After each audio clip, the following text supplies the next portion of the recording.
Hey guys, Awkward from Reef Central. This is my roughly 3-month-old, 4-month-old tank. Started off as a 10-gallon, and about a month ago I transferred it to this 20-gallon long, just to have more water volume, more stability, and have a sump. So this is a real young tank. Everything's just frags right now, so it's not real impressive, but it just shows you what you could start with. So we'll just go through the corals real quick. There's a purple recordia with green tips, some pallies, I'm not sure what those are because those were freebies from a buddy. There's a tan Monipora with blue polyps. I'm not sure if you can see that or not. There's a couple different acans. I'm not real sure of what the name is. Don't really get into the names of things. There's some zoos that have changed color dramatically since first getting them. Got my Darwin Ocellaris. I've got an orange Ocellaris. The Darwins came as a pair. One of them died from internal parasites. The other one made it through. So I decided to try to pair it up with an orange one just to change up the color of the tank a little bit.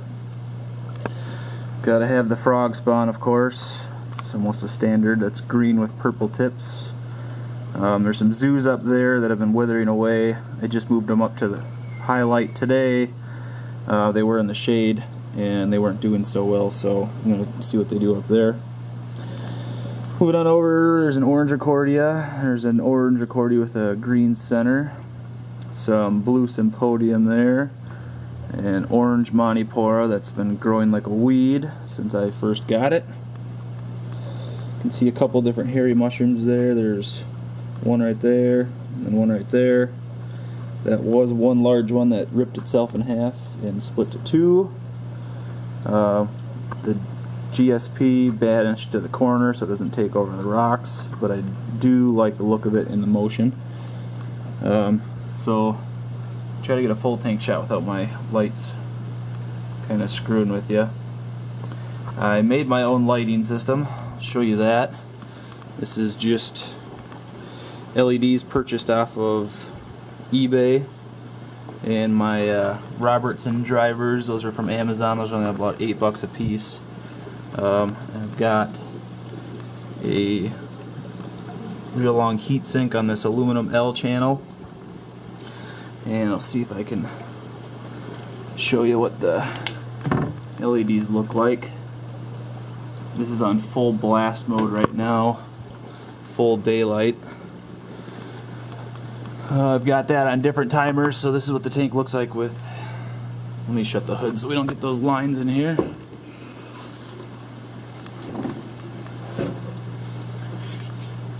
The stand and canopy I made myself. It's all oak. So this is full daylight. I'm going to turn off one section so that you can see kind of dims it down. And then if I go ahead and turn off the other light, this is just two 3-watt Royal blue LEDs. They give real kind of cool fluorescence to everything.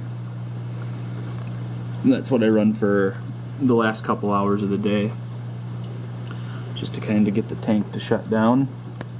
The camera's not picking up the color temperature very well. But let me plug that back in. So this is with two 3-watt Royal blue LEDs on one driver, three 3-watt Royal blue LEDs, and two 15K LEDs on the other driver. Give you an idea of what that looks like. My return line is 3/4 PVC split to 1/2-inch lock line coming in, so I get flow to all the corners of the tank. Running a Coralia Nano 250, kind of gets everything pushed through the center so it doesn't create a swirling motion in the center. My idea was to not have a power head, but I just believe in the higher flow rate. And I can see if I can get you a full tank shot there. That's the canopy and the stand. Down to the sump real quick. Running a SCA 301, which I'm extremely happy with considering the price. Well, they're only about 90 bucks. And it runs just as good as I used to have a Euro Reef RS80 skimmer, and this runs just as well as that does, in my opinion. Easy to adjust. Once it got broken in after about a week and a half, it's been real steady. We got a Meg 350 for a return pump. I've got a JBJ True Temp heater controller, which, if you're going to spend money on anything that seems frivolous, get a heater controller, and you don't have to worry about your heater boiling your tank out. That is a must-have, in my opinion. This is a 10-gallon sump. I made all my own bubble traps for it, real simple, straightforward, nothing fancy. I run a 1-inch return line here. I know this overflow system isn't probably what people consider the safest, but I've got it choked off a little bit just to keep from the gurgles and all the bubbles. That's running into a 4-inch filter sock. You can see there. The overflow is an overflow I made myself out of black acrylic. It's just a single piece. Actually, it's 2 pieces.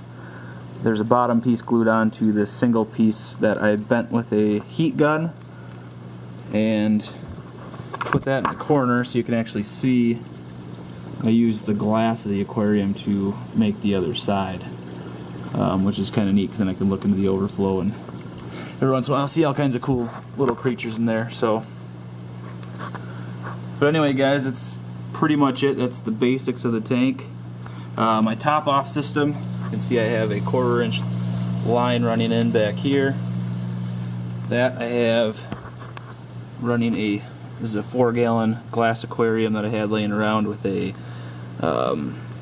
what is that? The aqua lifter pump, and I just have that set on a timer, and about 11 minutes a day will get my water level back up to that black mark here, and that's where I run my sump at. So it's not the best.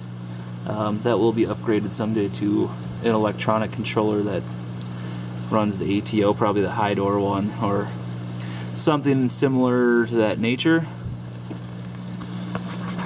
I use Reef carbonate for my alkalinity.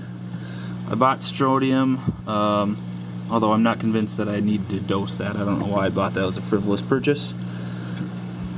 Iodide, I dose that about once a week. There's no way to test for it, but I know soft corals like it. Calcium, I dose that about once a week. I do weekly water changes of 2 gallons, which is roughly, I figure, 10% of the system. Magnesium, I dose that at least once a week. I run a Red Sea Magnesium Pro test kit for that, because that is far more accurate than these API junk. I am using my APIs to check the alkalinity and the pH. I don't test for nitrates, ammonia, or nitrites anymore. Maybe just sporadically if I get bored. Calcium test kit seems to work alright, but that's all stuff that I'll upgrade later because I'm not a huge fan of the API. Just after using a Red Sea and then the Hanna checkers, it doesn't even compare. Run Coral RX, dip all my corals before they go in the tank. Of course, you have Aptasia X, and then I run the Seachem Matrix Carbon in a filter bag in between one of the bubble traps. So it's definitely not the fanciest system in the world, but it's been working so far. Plans to have a clam in the tank eventually, and probably not much else. I'm just going to let this grow out and form its own more natural looking reef over time. So, but for a 1-month-old tank, essentially, can't expect it to look a whole lot different than this. So hope you guys enjoyed. If you have any questions, go ahead and feel free to shoot. I'm on Reef Central under Awkward. I'm not looking for YouTube views or anything like that, so, but just give you a good idea of what my tank's running like.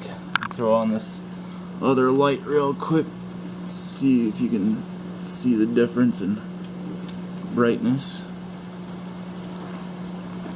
So, and I will be getting a par meter within next week. The fish store is going to have their new par meter ready, so I can report back with what my LEDs are actually putting out, because right now honestly I have no idea if I'm running too much light or too little light. My guess is it's too much light, but nothing's been bleaching out, everything's been growing so far, so we'll see what happens.